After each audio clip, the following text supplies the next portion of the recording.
wabarakatuh. Salam moderasi. Alhamdulillahirabbil alamin. Wassalatu wassalamu ala asrofil anbiya wal mursalin sayyidina wa maulana Muhammadin wa ala alihi wa sahbihi ajma'in. Kita dalam fenomena yang cukup memprihatinkan, di mana dalam keseharian kita terdapat sebuah problem yang harus kita atasi bersama, yang diantaranya tentang kemanusiaan, tentang kemaslahatan dan juga keadilan. Hal ini sesuai dengan sabda Rasulullah Muhammad SAW, "Man adza dzimmiyan faqad adzani, faman adzani faqad adzallah." Ini peringatan tegas dari Rasulullah Muhammad SAW. Barang siapa membenci kafir zimmi yang bersosial baik dengan kita, maka dia sungguh-sungguh membenci aku, kata Rasulullah Muhammad SAW.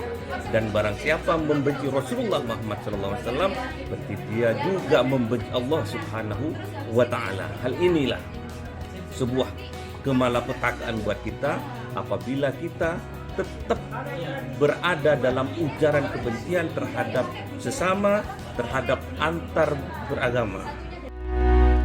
Berbicara tentang moderasi beragama, ini adalah suatu hal keniscayaan yang harus diperbuat atau diterapkan oleh semua lapisan masyarakat, lebih-lebih di lingkungan kampus yang kita cintai, mulai dari tingkat rektor sampai dengan level mahasiswa. Yang namanya moderasi beragama harus senantiasa diterapkan.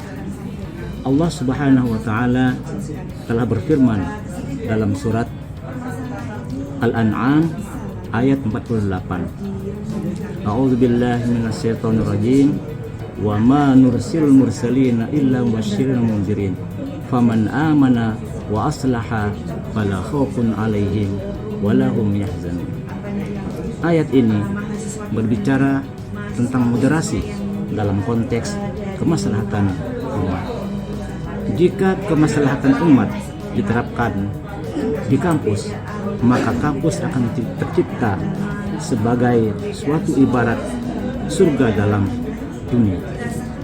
Jadi ada beberapa hal yang terkait dengan moderasi ini yang harus diterapkan dalam kampus yang kita cintai.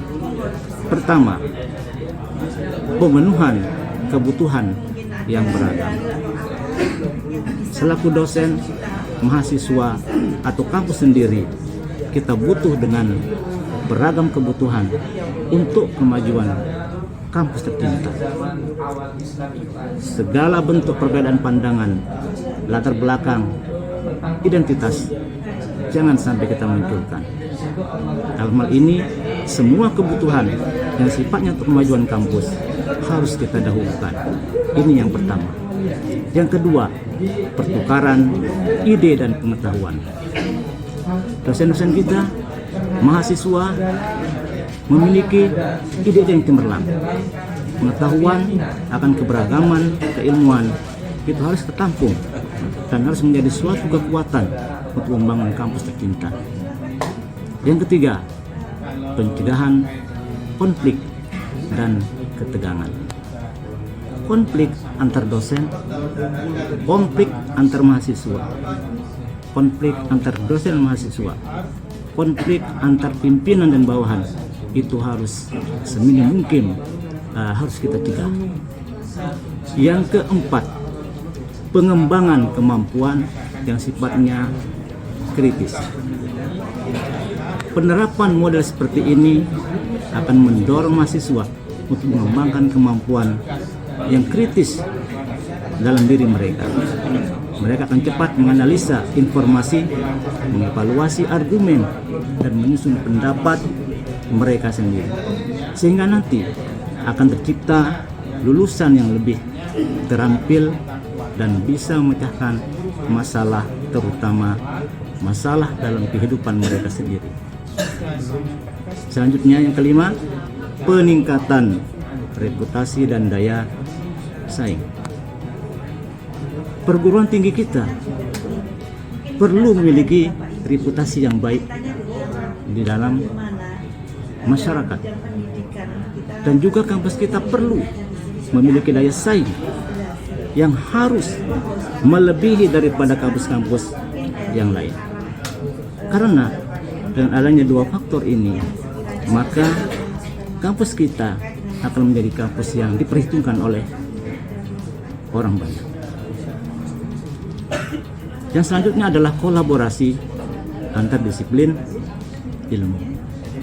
Kampus menyediakan beragam ilmu untuk diadopsi oleh mahasiswa.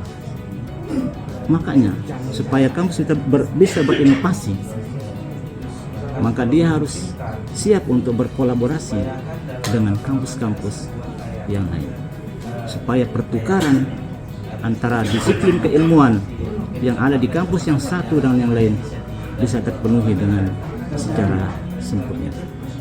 Sepertinya ini adalah hal-hal yang harus kita lakukan sebagai insan akademik untuk kemajuan kampus dalam konteks moderasi beragama.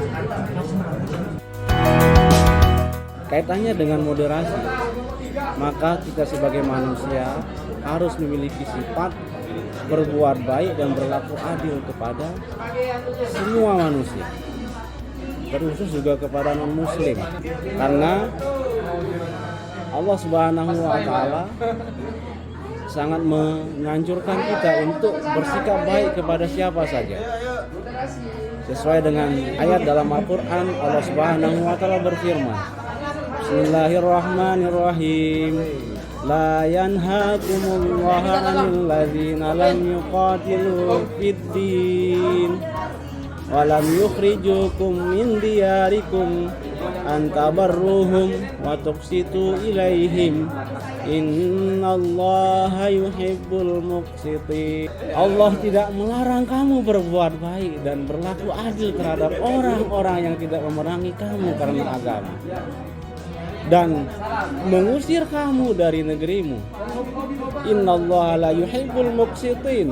Sungguh Allah mencintai orang-orang yang berlaku adil. Al-Quran surat Al-Mumtahanah ayat 8. Berangkat dari ayat ini, maka kita sebagai manusia dituntut untuk berbuat baik kepada siapa saja, terlebih kepada orang-orang yang non-muslim, karena ini merupakan perintah Allah Subhanahu wa Ta'ala.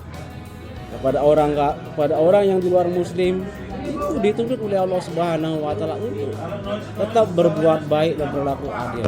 Karena adil itu manusia akan mencapai sebuah kedamaian. Inilah moderasi beragama yang harus kita aplikasikan dalam kehidupan sehari-hari. Sebagai seorang dosen, saya memiliki tanggung jawab untuk merawat keutuhan NKRI, khususnya dalam skup tema nilai-nilai kemanusiaan, kemaslahatan umum, dan keadilan dalam konteks moderasi beragama. Tantangan abad 21 yang sangat kompleks seiring dengan melesatnya perkembangan teknologi digital yang sangat cepat, kami memandang pendekatan holistik dan terstruktur penting untuk menjadi landasan pengembangan pembelajaran. Maka pendekatan holistik terstruktur ini berfokus pada pengembangan seluruh aspek peserta didik, baik itu fisik, emosional, sosial maupun juga intelektual.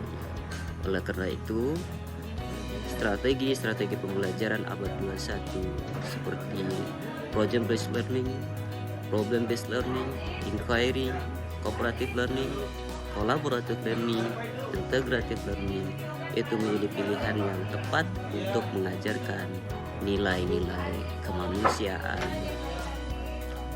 kemaslahatan umum, dan keadilan. Maka menanamkan nilai-nilai baik kampus itu menjadi salah satu pilihan penting untuk merawat nilai-nilai itu. Demikian, Assalamualaikum warahmatullahi wabarakatuh. Mari kita wujudkan keadilan kemanusiaan untuk kemaslahatan bersama. Salam moderasi.